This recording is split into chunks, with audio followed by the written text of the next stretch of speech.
Aujourd'hui, je vous montre comment recréer le curve sur un ongle qui a été trop limé.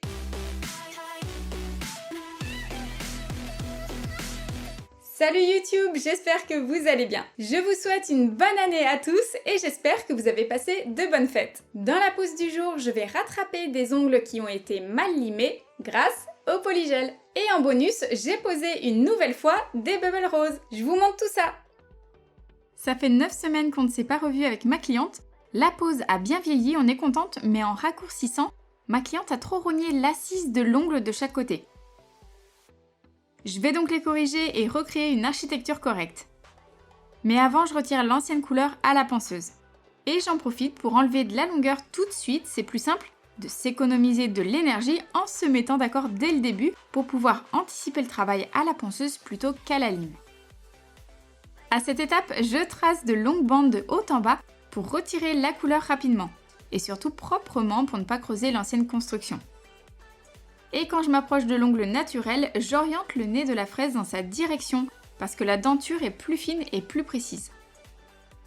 En inclinant légèrement le manche, je raccourcis la longueur et je désépaissis la ligne de cheveux pour redresser l'axe horizontal. Je fais un point rapidement pour identifier ceux que je peux sauver et je continue à la lime, puisque maintenant il faut reprendre la forme de chaque ongle. Ma cliente souhaite une petite coffine, alors vu la longueur, je dirais que ça correspond plutôt à un carré effilé. Je commence par ajuster le bord libre, les parallèles, puis les murs. Parce que du coup, il faut que je désépaississe la matière qui à l'origine était proche des cuticules. J'en profite pour griffer la plaque en faisant tout le tour. Quand je travaille sur ongles naturels, c'est toujours avec un grain 120-180 ou 150, mais c'est plus rare. Et je rectifie le dôme qui lui aussi est complètement décalé. Pour le pouce, c'est pareil. Quand la longueur me convient et pour être sûre de ça, je vérifie toujours d'une main à l'autre si on est OK. Et quand c'est bon, je reprends les côtés. Et pour que ce soit un peu plus effilé, je lime d'abord les parallèles en V, sans exagérer surtout, c'est très discret comme mise en forme. Pour avant tout respecter l'implantation de l'ongle et son assise, donc ses points de sortie. Tout ça en tenant ma lime collée à l'ongle presque à la verticale et ensuite seulement je couche ma lime sous l'ongle pour rehausser et aligner les axes horizontaux bien l'un en face de l'autre pour obtenir un joli curve. Et entre-temps, je griffe toute la plaque. Sur l'index, on a un problème. L'axe vertical et les axes horizontaux ne sont pas du tout respectés. Il faut absolument corriger la trajectoire de l'ongle. Pour ça, j'ai besoin d'un chablon avec une ouverture assez large. Pas pour faire une extension, mais pour m'aider à recréer l'axe horizontal inférieur. Je me sers aussi de polygel, c'est une matière idéale pour toutes sortes de corrections. C'est très costaud, flexible et ça se tient bien, donc la pâte se travaille rapidement. Avec la spatule, j'en dépose une petite bille à la jonction ongle-chablon et j'humidifie les poils du pinceau avec du cleaner. Je façonne mon nouvel axe en épousant bien le bombé du chablon et en tapotant la matière. S'il y en a trop, je peux en enlever facilement. Pour l'instant, je me concentre sur toute la face interne en plaçant au mieux la matière pour m'éviter trop de limage. Et ensuite, j'affine la démarcation du polygel restant en l'étirant sur le dôme. Une fois catalysé pendant environ 80 secondes, je dégraisse même si ça ne colle pas beaucoup. Avec un grain 120 à condition que la lime soit en bon état, je peux reprendre la mise en forme manuellement. Sachant que le polygel se lime assez bien et qu'il s'agit d'une petite superficie. Donc hop, d'abord je réduis les bords et ensuite je retire de la matière sur le mur interne en couchant un peu plus ma lime. Déjà notre ongle a meilleure allure, ce qu'il faut absolument, c'est que les parallèles soient bien l'une en face de l'autre. Si je place ma lime à plat sous l'ongle à l'horizontale, elle ne doit pas pencher plus d'un côté que de l'autre. Quand le bombé est rectifié et surtout lisse, comme si de rien n'était, alors je peux m'occuper du curve, donc de l'axe inférieur. Pour ça, il me faut l'aide d'un embout conique. Je suis en position forward à environ 30 000 RPM et c'est la seule façon d'affiner une ligne de cheveux existante sans la fesser. Quand je regarde de face, de la même manière qu'avec le repère de la lime à plat, je dois avoir une jolie arche avec la même épaisseur de partout. Maintenant, je passe à la manucure et je commence par repousser la membrane avec mon repousse cuticule en métal. Elle n'est pas très dure, mais ça manque d'entretien vu que ça fait longtemps. Donc avec mon embout diamant en flamme, je dégage toute la plaque des peaux mortes. Et je peux aussi gommer les replis latéraux avec le ventre de la fraise qui est beaucoup plus arrondi et qui est justement dédié à ça. Petite astuce, si vraiment il y a beaucoup de travail, changez le sens de rotation en jonglant entre forward et reverse. Je suis le même protocole et la même gestuelle sur tous les doigts. Et pour que ça fonctionne correctement, je dois adapter le grain, la pression et la vitesse. Pour des peaux relativement humides, un peu élastiques et pas très dures, je vous conseille un grain doux, donc rouge. Je n'appuie jamais et j'enclenche le nombre de rotations par minute sur 20 000. Puis pour m'assurer un travail super clean, je termine de sécuriser les sillons et les sinus grâce à un plus petit embout. Toujours en diamant bien sûr, pas de céramique pour travailler les cuticules, et cette fois avec une forme de bourgeon, légèrement en pointe et très maniable. Je n'ai plus qu'à couper tout le jupon avec ma pince qui doit être souple et bien aiguisée. Si le mécanisme de votre pince accroche ou a une résistance, c'est pas bon. Vous risquez de ne pas travailler correctement. L'avantage d'avoir des lames assez grandes, c'est qu'avec les joues, vous pouvez dégager le repli proximal et couper la cuticule en préservant les peaux saines et bien irriguées.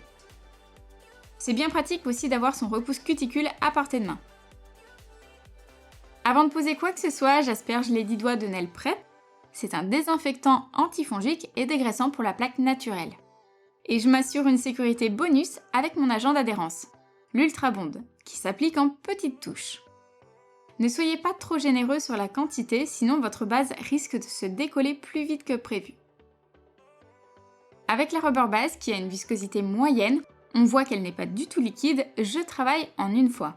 Je commence par poser une première couche sans chercher à renforcer l'ongle et en l'appliquant le plus finement possible sur tout le pourtour, que ce soit proche des sillons ou du bord libre. Donc je l'étire sans trop écraser mon pinceau, sinon ça va laisser des traces. Quand ça me convient, que je n'ai oublié aucune parcelle, alors je me resserre et cette fois j'ajoute une bonne bille de matière pour constituer le dôme et renforcer toute la longueur. Pour obtenir une belle architecture et des points de sortie renforcés, placez votre matière de façon à ce qu'elle soit centrée sur l'axe vertical et qu'elle ne coule pas sur les parallèles. Si c'est trop lourd, ça va déformer l'aspect de l'ongle et il risque de se casser. Je suis le même protocole pour tous les ongles avec ou sans réparation au polygel. Et si la surface est plus grande, je dois juste prélever plus de rubber base. Mais le protocole reste inchangé. Donc je me resserre et je dépose le renfort de matière aux 3/4 pour mon futur bombé. Je tire la base rubber en couverture en faisant des mouvements comme si je dessinais de larges sourires. Puis arrivé au bord, je l'étire au fil. Le pinceau fin, c'est pour moi un indispensable pour placer les produits qui ont besoin d'être travaillés. Et placer la main sur l'envers, c'est aussi une technique qui est très pratique. Maintenant, je dégraisse la base rubber avec un pad imbibé de cleaner. Parce que j'ai remarqué que mes vernis ont tendance à se rétracter avec elle. Il n'y a plus de couche collante, donc je peux passer le buffer sans problème. Ça me permet de matifier la plaque, donc c'est clairement mieux pour poser n'importe quelle couleur, et aussi j'en profite pour lisser toute la surface. Il arrive que certaines couleurs réagissent mal aux couches de dispersion des bases, donc parfois mieux vaut essuyer avant pour une bonne application. Pour cette pose Total Look Dark rehaussée de Bubble Rose noir, j'ai choisi le Supreme Color Gel Black qui est vraiment mon chouchou. Il est opaque en une couche et s'applique très facilement au pinceau à gel. Par contre, attention, les Color Gel, mieux vaut les réserver au renforcement, gainage et rallongement. Sur des ongles naturels fins et souples, ils risqueraient de mal vieillir et de craquer très vite. Pour que ce soit plus précis, j'aime bien finir avec un pinceau fin. Ça fait bien net, j'aime mieux, et si vous vous appliquez, la repousse sera encore plus propre. Alors pour l'application d'un gel color aussi foncé, je vous conseille de l'appliquer très finement comme ici. Et si vraiment vous n'y arrivez pas et qu'il y a des traces, tant pis. À ce moment-là, ne forcez pas et mettez 2 couches fines. C'est qu'a priori, votre color gel manque juste un peu d'opacité. Parce que si vous ne faites pas attention et que vous laissez des amas par endroits, la couleur va friser aussitôt passée dans la lampe. Donc quand vous posez ce type de teinte avec une bonne viscosité, ne laissez pas de bouée tout autour ou dans les angles vers les sinus. À coup sûr dans la lampe, ça ne prendra pas et le noir ne catalysera pas à cœur, même si vous restez la main dedans pendant des heures. Je finis au pinceau fin, je catalyse et ensuite j'applique ma finition. On va jouer avec le contraste mat et brillant. Alors j'applique mon Velvet Top Coat sur l'annulaire, le majeur main gauche et l'index main droite. Ça suffit et ça crée une alternance sympa même si on veut une pose plutôt simple sans charger d'informations. Pour pas laisser de traces à l'application du mat, évitez d'écraser le pinceau. Et si besoin, essuyez-le pour retirer les pigments du vernis qui partent. Très souvent, c'est à cause du VSP que ça arrive. Ici, pas de danger, le noir est sans résidu. C'est parti! Pour fixer les bubbles roses que j'ai fabriqués plusieurs jours avant le rendez-vous, j'ai envie de me servir de mon nouveau gel fixateur. Puisqu'il est sans résidu, c'est très pratique, je n'ai pas à dégraisser. Je dépose une goutte de gel à l'endroit que j'ai repéré pour placer ma bubble rose et je m'approche avec une petite lampe pour commencer à la figer et éviter qu'elle glisse.